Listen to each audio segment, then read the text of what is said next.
Augusta. Breaking news. Well, live at 5, we're continuing to follow breaking news after Thompson Mayor Benji Cranford leaves a city council executive session in handcuffs. You are looking at exclusive video right now taken by News 12 as the GBI escorted Cranford out just a couple of hours ago around 3:30 this afternoon in what seemed to be a very surprising arrest. Absolutely. That's what we've heard from everyone. Good evening. Thanks for joining us. I'm Wrdw. And I'm Meredith Anderson. Now, this is still a developing story, but just in the last hour, we got our hands on the indictment. Your Sydney Hood is live at 5 in Thompson. And Sydney, you were there in that executive session for another story when all of this just unfolded right in front of you. Now set the scene for us and break down this entire indictment.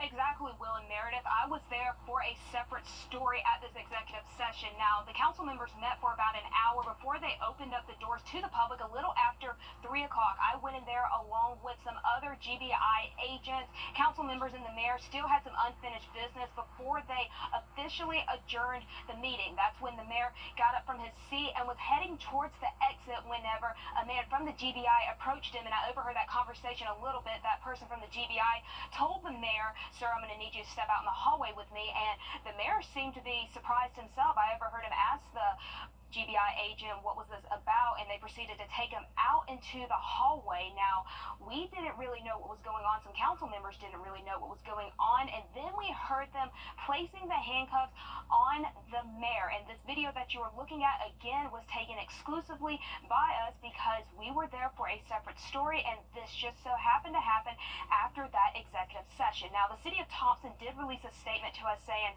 as we understand, the charges in this case are not related to Mr. Cranford's duties as an elected official. We do not have a comment.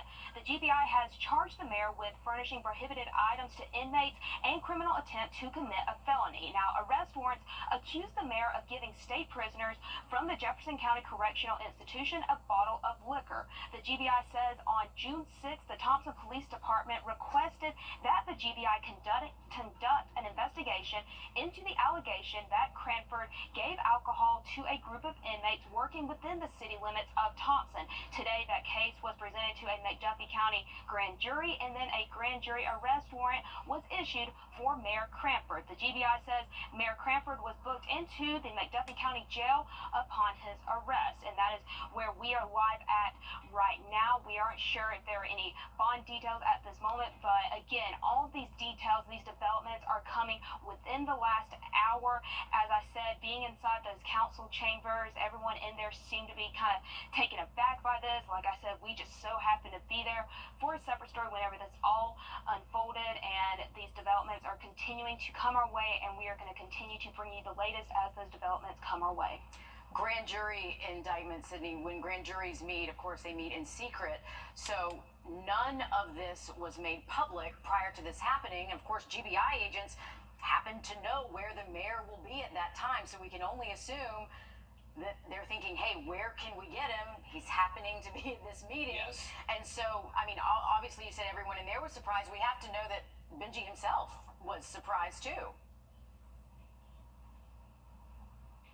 Absolutely, Meredith. Like I said, whenever those GBI agents approached him, he looked surprised himself. I heard him ask them what was this about, and then they proceeded to take him out into the hallway. Didn't hear much of what was going on out there as far as a conversation. The only thing that we heard was them placing the handcuffs on him, and then that's whenever we started rolling our video cameras as they escorted him out of that building, put him into a black SUV, and took him out here to the McDuffie County Jail. And this is all about, I mean, we were at this meeting for a separate incident, like you said, Sydney, involving 2 Thompson police officers in their conduct. So this was about something completely different than the mayor there. But Sydney Hood, they're reporting live from Thompson.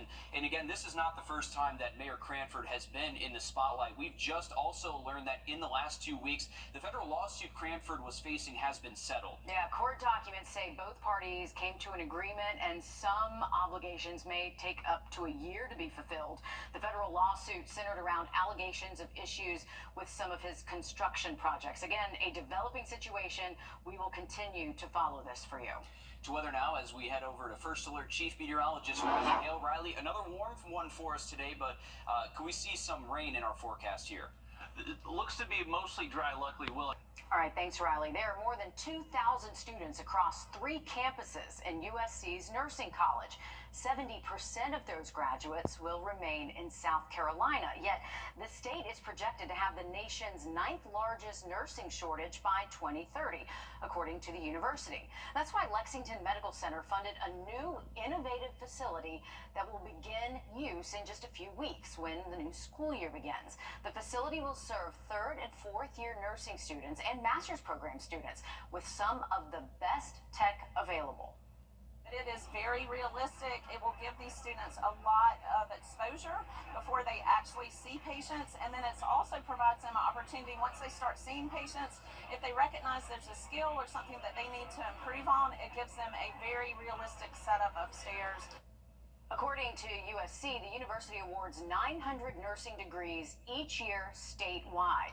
Within 5 years of opening this facility, USC hopes to nearly double that number, which they hope will have a positive impact on the nursing shortage. Over at UGA, fall classes kicking off today, and returning students are noticing some changes surrounding campus security. It's part of a $7.3 million investment UGA has made in recent months following the murder of nursing student Lincoln Riley on the campus back in February. The university has enhanced its lighting, added automated license plate readers, added 15 emergency call stations with more to come, and installed security fencing. Both students and staff say it's a good sign to see these upgrades. What I want people to do, is be confident that the university puts a lot of focus on this area and know that behind the scenes there's a lot going on, but they're going to see evidence of it too. Just knowing that the school cares about you as a student, it does make attending a university like this worthwhile. UGA parents, faculty, and students are also encouraged to sign up for the UGA Safety app, which includes security features and emergency notifications from UGA Police. Well, more and more large-scale drug busts are happening in the Peach State. How fentanyl and other dangerous substances are changing the landscape of policing. That's coming up next. Riley? And luckily, the pink heat is staying away from the CSRA today, and we should still see relief from that heading into tomorrow. While that full forecast next. Time and Temp, brought to you by your First Alert weather team. This is not you. It's not me. It's getting close to your location. Thanks, Riley. More than 2,000 pounds of meth seized from the Atlanta State Farmers Market in Forest Park. This marking the 3rd largest drug seizure in the entire country so far this year. And it's far from the only drug seizure happening in the state. Just yesterday in Roswell, Georgia, a traffic stop turned into a drug bust that snagged enough fentanyl to potentially kill 60,000 people. That is so dangerous. Joshua Skinner has more on this growing threat that law enforcement across the country is having to face. According to the state of Georgia, fentanyl-related deaths have risen over 300% since 2019. That's why police here in the city of Roswell are giving a small fist pump over a significant drug bust. By now, fentanyl is a known quantity. It requires a very holistic, multi-armed approach to combat this issue. Officer Tim Lupo has been with the Roswell Police Department for 8 years, during which he's seen the drastic nationwide rise in fentanyl-related overdoses. Really is a community-wide issue that we hear from a lot of people about. People like Stasia Screws, who spoke to Atlanta News First in July after losing her son to fentanyl. It's hard to get back to day-to-day activities when there's somebody that was so instrumental in those day-to-day activities is taken away from you. During a routine traffic stop, Roswell police uncovered 120 grams of fentanyl, 60,000 times the amount of one lethal dose. So they were 3 sizable Ziploc baggies of fentanyl, and really any seizure of fentanyl is significant. It's not an exaggeration. Fentanyl is 50 times more potent than heroin. According to the Centers for Disease Control, nearly 75,000 people died from fentanyl-related overdoses each of the past 2 years. It has certainly become a more prominent issue. Roswell PD charged Evan Buck and Marco Yaramillo with felony trafficking fentanyl. Maybe the toughest part of the synthetic drug is how it's integrated into other drugs, which is why if you find an illegal substance, you should let the experts handle it. Same best practices for any type of drug material is to not handle it yourself. Call us, let us collect it and dispose of it properly. The DEA says drug busts like this and the massive one at the farmers market a few days ago shows us that cartels have a well-established foothold in Georgia. Well, patients getting suddenly spiked bills after visiting the same doctor they've seen for years. Next, why you can get a hospital bill from a doctor's office. First Alert Radar, powered by Jim Hudson Automotive Group. Take a look in your... For years, you might have the same doctor's office, same insurance, even the same routine treatment, and then you get slapped with a much higher bill, suddenly charging for a hospital visit. National investigative reporter Carice Jackman and partner KFF Health News explain one reason that's happening more frequently these days. Cervical dystonia and dystonia, other forms, it's very painful. So muscles are in constant spasm and contraction. You know, my head is in constant motion, my shoulder is in constant motion. Is that why you're holding your neck, Karen, to keep your head still? So if I remove my hand, my head is going to go to the right, it's going to tilt to the right, and my shoulder will come up. For 5 years, Karen Blanzy regularly received treatment for her condition at a medical clinic in Grand Rapids, Michigan. Her insurance paid 100% of the cost. That was until February of this year. Instead of her bill saying zero, Blanzy had a balance of more than $1,100.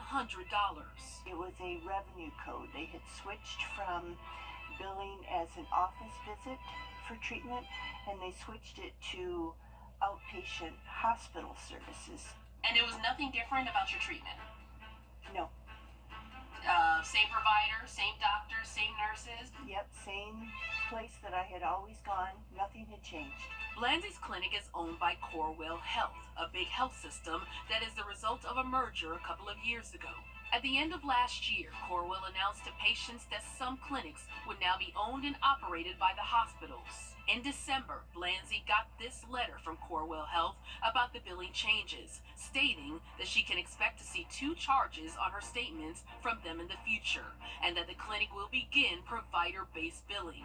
The letter says even though the clinic or practice Blanzy went to may be located several miles away from an actual hospital, the facility itself may be owned by the hospital or considered part of it. For them to change the way they bill it and say that it's a hospital service as an outpatient, it just didn't make sense to me.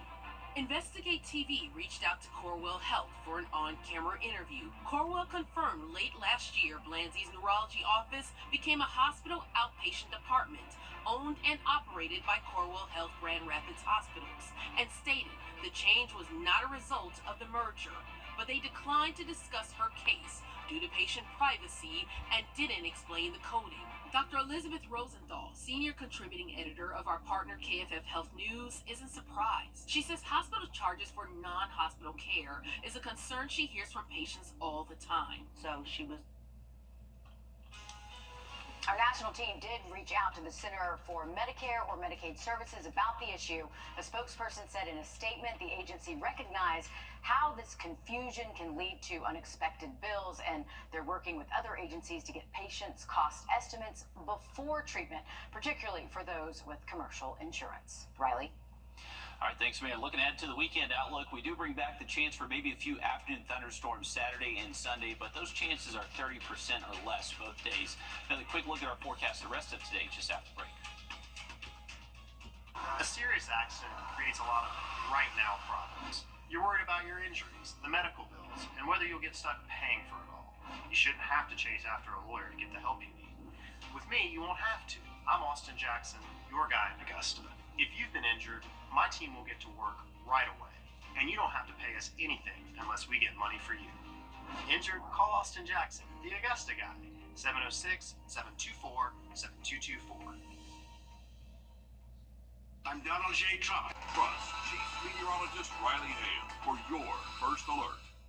Every time you visit Parker's Kitchen, your support makes a difference, impacting education for kids of all ages. And none of this happens without you. You're watching News 12 live at 5. Continues. Georgia Secretary of State Brad Raffensperger is working to maintain election integrity and security as we get closer to the presidential election. He's been across Georgia in recent weeks holding surprise tests for polling locations just to make sure everything is ready to go. Good evening and thanks for joining us. I'm Will Rio. And I'm Meredith Anderson. We are just 83 days out from Election Day in the 2024 presidential election. Today, Raffensperger held an election security exercise in Appling to practice what to do in different scenarios where a threat to the election system is detected. Our Audrey Dickherber was there and shows us how it went.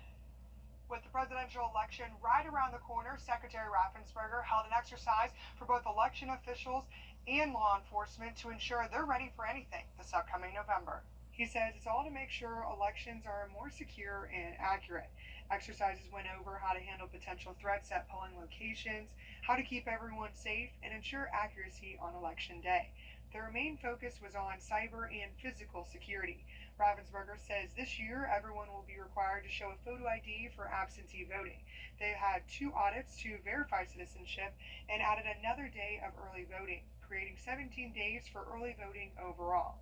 He also says he asked General Assembly in several sessions for a constitutional amendment to make sure only American citizens can vote. We want everyone to have a great experience. We understand how polarized it is, but we want everyone to understand you can trust the results. That's why we've been doing tabletop exercises like this on security, but we've also been doing health checks or really audits of the voting equipment to verify that it's recording the votes accurately, hasn't been tampered with since the primary that we just did a few months ago. Coming up all new on News 12 at 6 o'clock, we'll tell you how both Richmond County and Columbia County are making sure their voting polls are secure. And Appling, Audrey Dickherber, on your side. Thanks, Audrey. For both Georgia and South Carolina, the deadline to register to vote is Monday, October 7th. We have information on our website, wrdw.com, on how to check your voter registration status and how you can apply if you are not already registered. Remember, you'll have to update your information if anything has changed since the last time you voted, like moving addresses or changing your name. To First Alert, Chief Meteorologist Riley Hale now for a look at your weather. And Riley, all right, we might be in August, but okay, maybe a little bit of... For the weekend in just about 10 minutes. All right, thank you, Riley. Developing this evening, you are looking at exclusive video of Thompson Mayor Benji Cranford being escorted out of a city council executive session in handcuffs. Now, this happened just a few hours ago after Cranford was indicted by a grand jury earlier today. He is accused of furnishing prohibited items to inmates and criminal attempt to commit a felony. Now, all of this stems from an incident in June where Cranford is accused of buying a bottle of gin and then placing it in the path of an inmate work detail.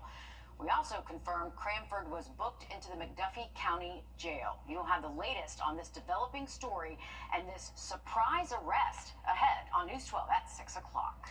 Well, kindergartners are sequestered from the rest of Montesano Elementary School in Richmond County after a student is exposed to bed bugs outside the school. A letter sent home to parents says this morning all students were examined for bed bug activity, with the exposure believed to be limited to just kindergartners. To make sure no bugs made it to family homes, the school says that students' belongings will be held on campus overnight as the classrooms are treated. The letter also states that all regular classroom activities for students will resume tomorrow.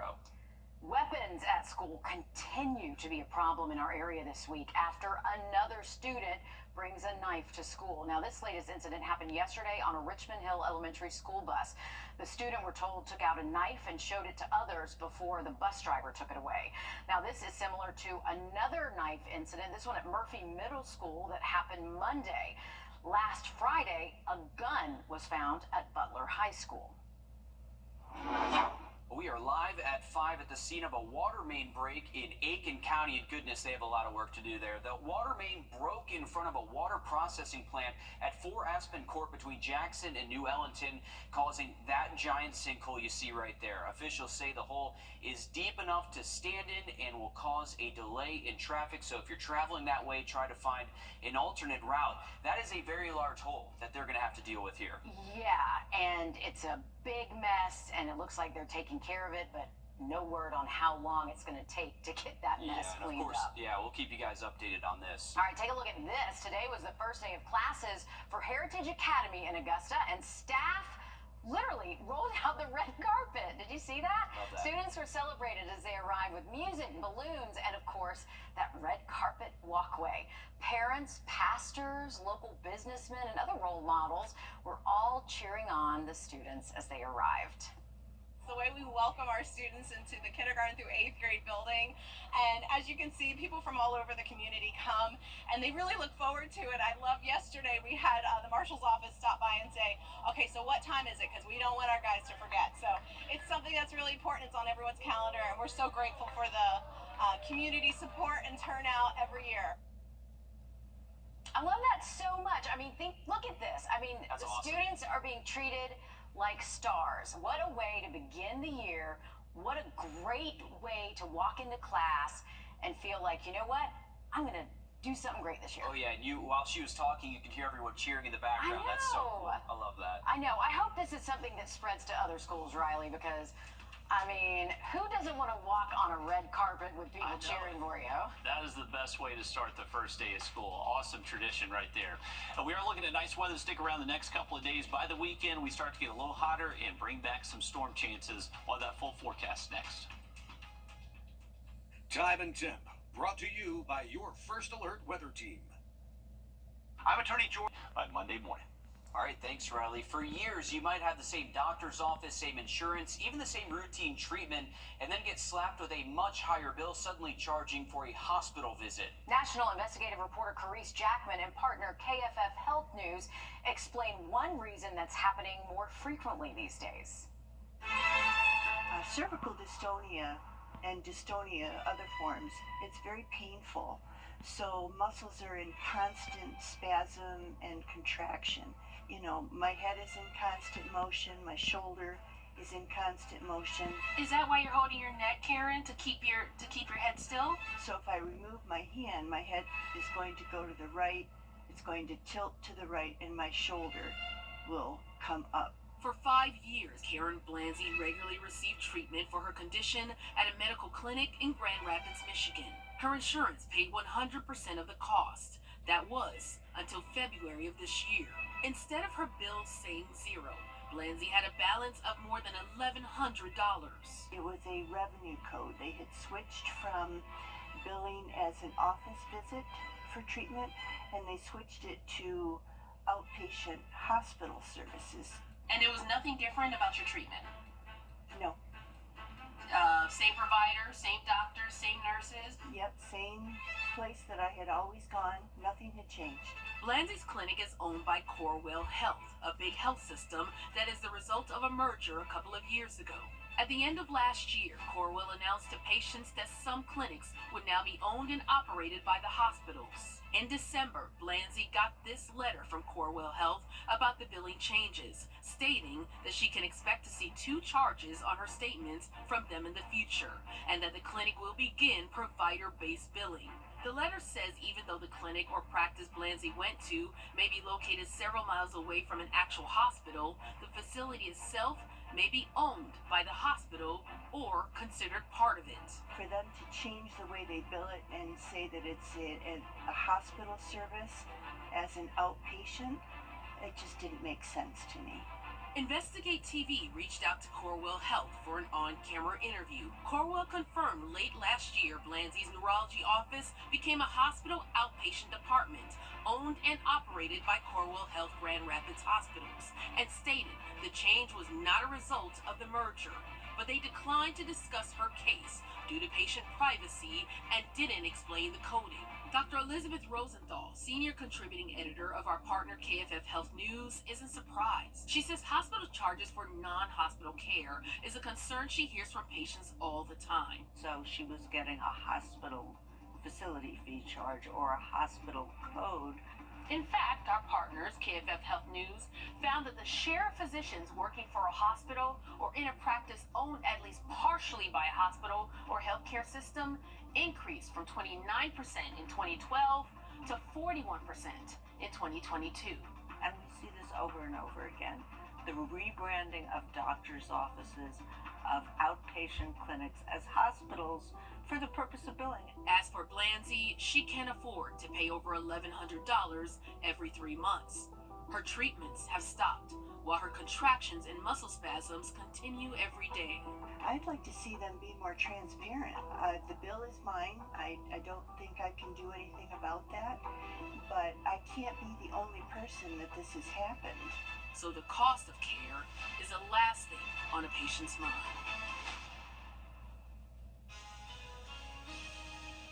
It's technology that's nearly 100 years old, and it works now just as well as it did back then. I'm Jamie Tucker. Coming up, why every television needs an antenna and some of the scams to watch out for. First Alert Radar, powered by Jim Hudson Automotive Group. What are they doing here? I don't know. AC's acting funny. It seems like everything's fine with the air conditioning. Is anybody messing with the temperature? Are you 64.com. Joe Biden made Kamala Harris for the content of this ad. We all know Medicare is confusing, but if you're a veteran, it can be even more complex. Our team has helped thousands of veterans coordinate their Medicare with VA benefits, Champ VA, and TRICARE for Life. Don't wait until you're 65 to call. Are you 64.com. From the earliest days of television, people have depended on antennas to capture the signal from local TV stations. And since the pandemic, antennas have been making a very big comeback. As our consumer tech reporter Jamie Tucker explains, they're great for free TV channels, but you'll have to avoid the scams. What the Tech, sponsored by Augusta Preparatory Day School. Yeah, there are a few things you should know before picking up a television antenna. First, they're all high definition. Even these old rabbit ears that we used to pick up UHF channels back in the 70s, they will pick up HD channels. But certainly, some antennas are better than others. While very old antennas still work, new antennas are optimized for digital signals. This old antenna picks up 17 local channels. The new version picks up 66 from the same spot on the TV stand. Antennas tune into TV station towers. They can see the signal as line of sight. So for the best results, place the antenna near a window. AntennasDirect.com has a reception tool on its website, along with an app. Enter your zip code to see where each TV tower is located and which antenna will work best for your home. And be aware that some of the antenna ads are blatantly false. This one says it will pick up stations from 620 miles away. This one says 1,000. That's impossible due simply to the curvature of the Earth. Now, some ads claim to pick up cable channels like ESPN, CNN, and HBO, which are not available through the air. So ignore bold and inaccurate claims on Amazon listings and look for a reputable company. The most important reason, though, to have an antenna is for the ability to get emergency information and weather warnings if your internet goes out. And it's a relatively inexpensive technology. You can pick up an HD antenna, getting all of this stuff for about the same price as a premium Netflix subscription for 1 month. And they are great for camping and tailgating. That's What the Tech. I'm Jamie Tucker. Many TV stations will soon be broadcasting their over-the-air signal in 4K with more content in what's being called next-gen television. For many seniors entering their last season of high school football, that means a last chance to impress college coaches. And an area standout who led Augusta in sacks last season is hoping he's caught their eye. As Alyssa Lyons tells us, she's showing us who's already watching. Hey, Nathan Houston out of Cross Creek had one of the best junior seasons in recent Razorback memory. College coaches are starting to pick up on his menacing reputation on the field. So are the quarterbacks that he'll soon face. The rising defensive lineman and linebacker racked up 16.5 sacks last season, racking up 41 tackles and multiple forced fumbles. Those numbers quickly caught the attention of several schools like Charleston Southern, Woodford, Tuskegee, and Howard, which makes Houston the first Razorback to receive a D1 offer in over 4 years. He credits all of it to the team and school around him. It's a wonderful experience, man. I love this team. I wouldn't trade them for the world. A lot of people say, why are you at Cross Creek? This is my family, this is my brothers. I wouldn't trade them for the world, man. I gotta try to get them to understand. It don't matter where you at. As long as you play hard. Your dog. College is gonna come get you, and I wouldn't trade where I'm at for the world, man. I love them. The last player to suit up for the Razorbacks football program was Markel Ware. Ware went on to play at Southeast Missouri State. We'll have more on Houston's future coming up all new on News 12 at 6 p.m. Okay, I'm still in disbelief how this happened, but I shouldn't be because I know how passionate Harlem fans are. Harlem and Greenbrier voters pulled a Quincy Hall at the Olympics, and in the last hours of voting, pulled ahead of Thompson and Evans by a difference of about 200 votes. So it looks like we are headed to Wolfpack territory Friday night. Super exciting, guys. Can't believe it's already here. Listen, looking forward to it. And luckily, the weather looks great Friday. We are looking at dry conditions through at least the work week. It's going to be the weekend. We do bring back the chance for maybe a few hit-or-miss storms. Another quick look at that forecast just after the break. When the unexpected happens, You can call nights, weekends, 24/7. Let them take care of everything while you get better. Breaking news live at 5. You're taking your first look at Thompson Mayor Benji Cranford's mugshot. This after the GBI arrested him and escorted him out of a city council executive session just hours ago.